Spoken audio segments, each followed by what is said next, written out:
Gold is king.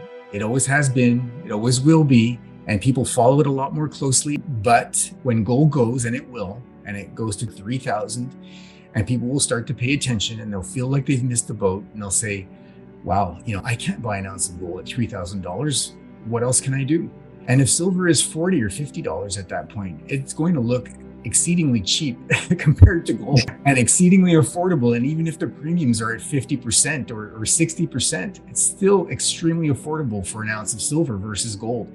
And people will rush to it. They've done it before and they will do it again. And so you just need to get in and be patient and sit on these positions, and they will produce. Even if you're paying a high premium on a couple of silver ounces, just go out there, do a little bit of research, go to one of these big name dealers, order a couple of silver coins online from a recognized mint, and have those in your hands. It's a really small first step, but I think that it's an important first step, and it really gets you to relate to what silver is and to the silver market. And I think it'll pique people's interest, and they will want to learn more. Silver has been money for longer than gold has. It's been money for almost 5,000 years.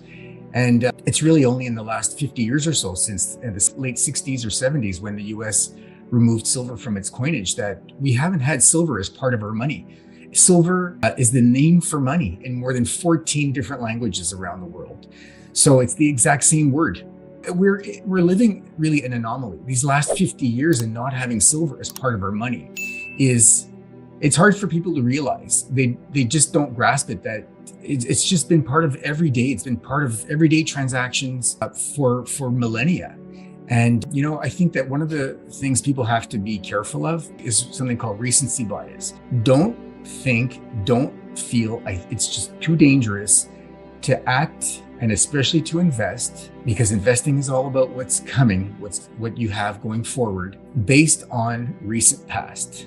That's what we call recency bias. For people to think that things will be how they have been in the recent past. I believe we're absolutely in a new paradigm. I think inflation is going to be part of our future for the next decade. And we have, there are dozens and hundreds of studies that show that commodities perform exceedingly well in this kind of an environment. We've had a stock and a bond bull for the last 40 years. And I think that at least the next decade is going to be a decade for commodities. So people really do have to do a little bit of research and understand that, and start to look at how they can bring that into their portfolios. I've said it multiple times publicly. I think that silver could actually go to triple digits. And when I say triple digits, I mean triple digits, 300. I mean, if you look at, and I don't just kind of pull these numbers out of nowhere, out of the air, and try to be sensational. I use indicators that apply to the past, to previous silver bull markets, and I bring them forward. Obviously, I make assumptions. One of the most obvious, I'll give you two examples. One of the most obvious is the gold silver ratio, which many of your viewers and listeners probably know and understand. Now, over the last 20 years or so, the average has been 55 to 60. When silver peaked in 1980 at $50, which was the end of its decade-long bull run, that ratio, and that was with gold at $850, which was its own peak. But silver had climbed so much more and so much faster in the prior 6 months that the ratio made its way all the way down to 15. So a ratio of 15, and I project, or I expect, that gold will go at least to, say, $5,000 in this bull market cycle. And so if you take $5,000 gold and you use a 15-to-1 ratio, that gives you $333 silver.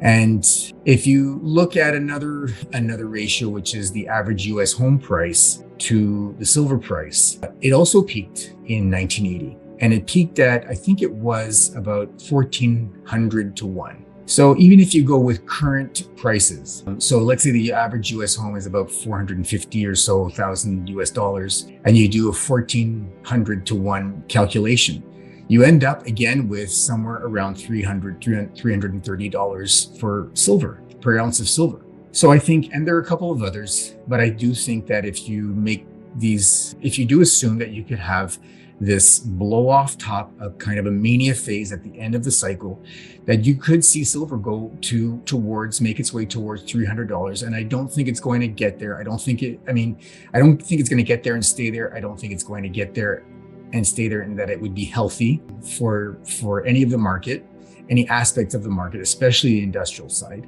So I don't believe it will stay there, but I do think that it could be in our future. And so that's where I see silver potentially going. If you just look at it on a pure numbers basis, I guess the demand and supply, demand really is almost 50-50. It actually weighs a little bit towards industrial. So about 55% of silver demand is industrial in some form or another.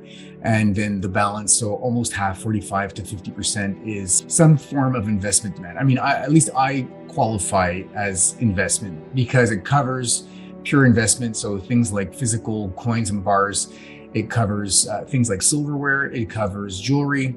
So if you lump all of those three together, you really do reach that 45 or so percent, which, as I say, for me, in some form represents investment. And then the industrial side, which for me at least incorporates the energy metal aspect of silver, has been actually growing. So, most of silver history, it was money. And that changed maybe a couple hundred years or so ago. It started to make its way into a few other things. We started to use it to back mirrors. It started to be used in photography, and then eventually in electronics. And I'm going to say in the last 50 to 60 years or so, that really has taken on a little bit of a life of its own.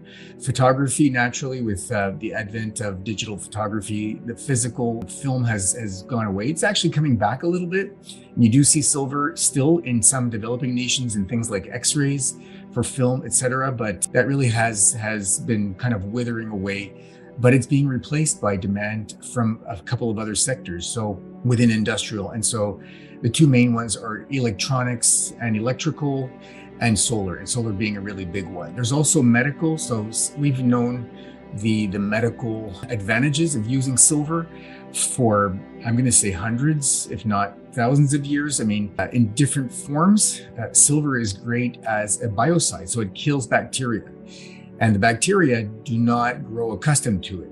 So it continuously works against bacteria. So, some people have told me stories about growing up where, this may be from a developing country, but where they would take silver coins or pieces of silver and dump them into wine barrels to help keep wine fresh. You use silver in water filters. That's very common today to help keep the water clean and again, kill bacteria. But like I say, the two big ones are electrical and electronics. Silver is the single most conductive element. So bar none, the single most conductive element, both for electricity and for heat. And it's also the single most reflective metal that's out there. So everything is measured against silver at a benchmark of 100. So really, silver has some really unique properties, and it really does make it irreplaceable in a ton of its applications.